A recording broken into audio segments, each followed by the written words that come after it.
Hola amigos, hoy vamos a hablarles acerca del sistema linfocardiovascular hematopoyético, unas pequeñas generalidades y espero que les guste. La hematopoiesis es como una jerarquía donde las células madres hematopoyéticas originarán a sus progenitores y a su vez estos se diferenciarán en distintos linajes hematopoyéticos. La diferenciación de los tipos celulares está mediada por los marcadores de superficie, factores de transcripciones encargados de regular el desarrollo de las células madres hematopoyéticas y la diferenciación de sus linajes específicos. CCL-TAL1, que es clave en la programación del mesodermo hacia el destino hematopoyético. Este factor y sus proteínas asociadas son esenciales para el desarrollo de la hematopoiesis primitiva. El saco vitelino, en definitiva, haciendo referencia en el adulto. En vez de su ausencia no se generan células sanguíneas. El factor NOSH es necesario para la generación de la hematopoiesis, ya que embriones deficientes de esta proteína son capaces de producir progenitores hematopoyéticos, pero no como células madres hematopoyéticas a largo plazo. ATA1 promueve la diferenciación hacia un linaje megacrocítico eritroide. La elección del linaje amiloide y eritroide también es controlada por un antagonismo entre CEMA-B, un factor altamente expresado en monocitos, y ETCE1. La proteína alfa de unión al potenciador CCAAT es requerida para el desarrollo de granulocitos, pero también promueve la diferenciación de células madres hematopoyéticas. CEBP y FOC participan en la diferenciación hacia eosinófilos y la interacción GFI1-PU1 favorece la diferenciación hacia neutrófilos y monocitos, ya que en ausencia de GFI1 los precursores de neutrófilos no maduran y se silencian la expresión de genes de monocitos macrófagos. En el caso del linaje linfoide, un factor fundamental en el desarrollo del linfocito B es PAC5, ya que en su ausencia las células progenitoras linfoides se diferencian en 8 linajes hematopoyéticos, como lo son los linfocitos T, células asesinas naturales o las células dendríticas.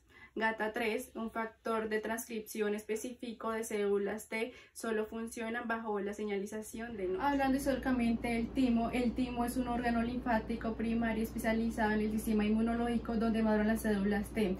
Además, tiene ciertas características estructurales únicas histológicamente.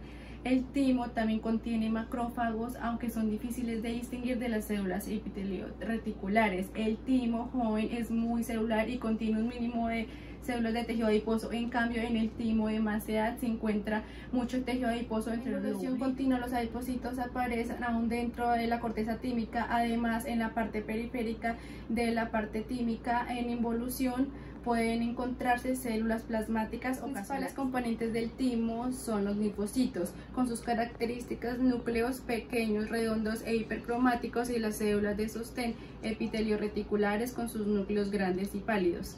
Los lobulillos, que se van a identificar en la siguiente imagen con la letra L, consisten en una corteza, se identifica con la letra C, y basofilia muy teñida y con la letra M, más pálida y con relativa eosinofilia. La corteza contiene muchos linfocitos muy juntos, mientras que la médula contiene menos linfocitos y por lo tanto se encuentran más separados.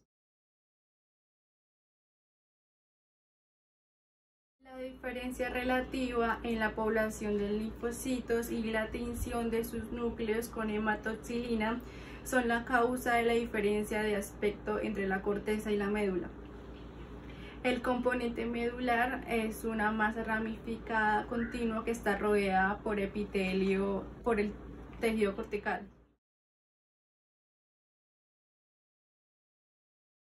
La médula suele contener corpúsculos de Hassel o corpúsculos tímicos. Los corpúsculos son capas concéntricas de grandes células epitelio-reticulares tipo 6 aplanadas.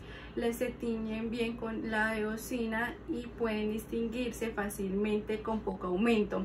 El centro del corpúsculo puede mostrar indicios de cornificación y verse bastante amorfos. En ese momento ocurren cambios regresivos que generan una reducción importante en la reducción de tejido tímico.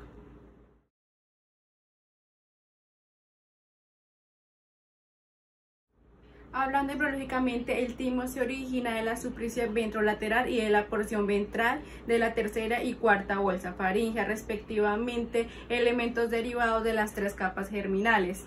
Su desarrollo comienza en la 6ª semana de gestación. En esta etapa, la bolsa faríngea se divide en 2 porciones, una dorsal que da origen a las glándulas paratiroideas inferiores y una ventral donde se deriva el primordio tímico. En la 7ª semana, cada primordio tímico migra de forma caudal y medial desde el ángulo de la mandíbula hasta el mediastino antero superior, formando una estructura tubular llamada tracto o ducto timofaríngeo. Este tracto comienza en el seno piriforme de la membrana, formando una estructura tubular llamada tracto o ducto timofaríngeo. Este tracto comienza en el seno piriforme, perfora la membrana tiroidea y emerge entre la arteria carótida común y el nervio vago.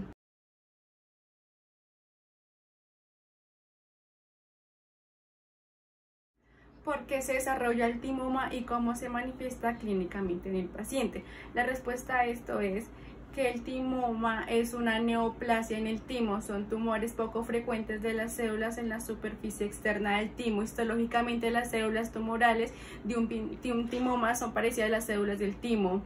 Crecen de forma lenta y no es común que se diseminen más allá del timo. Por tanto, un timoma se desarrolla por la acumulación de células inmaduras. Dicho lo anterior, el desarrollo de alteraciones en la inmunidad en pacientes con timoma vienen dadas por una alteración en la estructura glandular y el déficit de expresión tanto del complejo mayor descompatibilidad de clase 2 como el gen regulador de la autoinmunidad en los timocitos. La combinación de estas alteraciones da lugar a una incorrecta maduración de los linfocitos T, un hecho que puede explicar la relación de estos tumores con enfermedades dependientes de la autoinmunidad mediada por células T. En las manifestaciones clínicas, por ejemplo, síndrome de la vena cava superior, disfagia, disnea, tos y dolor torácico. En un 30% los pacientes debutan de una miastía gravis, donde el timoma es un hallazgo secundario. Con la embriología cardiovascular, porque se desarrollan las comunicaciones interauriculares. Las comunicaciones interauriculares es una anomalía congénita muy común que se caracteriza por la presencia de un orificio en el tabique interauricular. El defecto del tabique a veces se denomina soplo, se detecta mayormente en adultos. Esta anomalía se produce con mayor frecuencia en mujeres que en varones, siendo la porción de diferencia entre un SIA y un foramen oval. ¿Qué tipos de SIA existen según su alteración embriológica? SIA hace referencia a la comunicación intraauricular, es una comunicación directa entre las cavidades auriculares que a su vez permiten el cortocircuito de la sangre. Es la presencia de un orificio en el tabique intraauricular y a este efecto el tabique se denomina soplo. Foramen oval es una abertura en la pared en la que el tabique intraauricular de la cavidad cardíaca, que durante la vida intrauterina permite el paso a la sangre desde la aurícula derecha a la aurícula izquierda. Si no se cierra después del nacimiento, genera un cierre completo de la pared que separa ambas aurículas, quedando atravesadas entre sí. Existe una pared que se encarga de separar las aurículas durante la vida fetal por medio de un orificio que se denomina la fosa oval. La fosa oval debe cumplir una función de cerrarse luego del nacimiento hasta los 2 años. Lo que ocurre es que en algunas personas esta no se cierra y no permite el paso de la sangre desde la aurícula derecha a la aurícula izquierda. Solo funciona si se le ejerce presión. Entonces, cuando este no se cierra durante el desarrollo postnatal entre ambos ventrículos, genera dificultad para respirar y retraso en el crecimiento. En conclusión, hace parte de una estructura del corazón que en periodo postnatal no evolucionó de la manera. Las formas de SIA que son: primero, SIA tipo ostium premium asociada a defectos intracardíacos. Este defecto no se sitúa en el centro del tabique intraauricular o fosa oval, sino adyacente a la válvula mitral. Segundo, SIA tipo seno venoso. Se trata de un defecto localizado en la zona más posterior de la pared intraauricular, junto con la embocadura de las venas cavas. Casi siempre se asocia al linaje venoso pulmonar anómalo. El tercero, SIA tipo seno coronario. Es muy infrecuente y se debe a la ausencia de tejido que separa la desembocadura de las venas coronarias, y la aurícula izquierda suele asociarse a otras cardiopatías más complejas. I hope that in this day you can learn more about the cardiovascular system and you can learn more for the next video. Well, YouTube friend, I hope that in this day you can learn more about the cardiovascular system, and you can learn more for the next video. See you later. Thanks.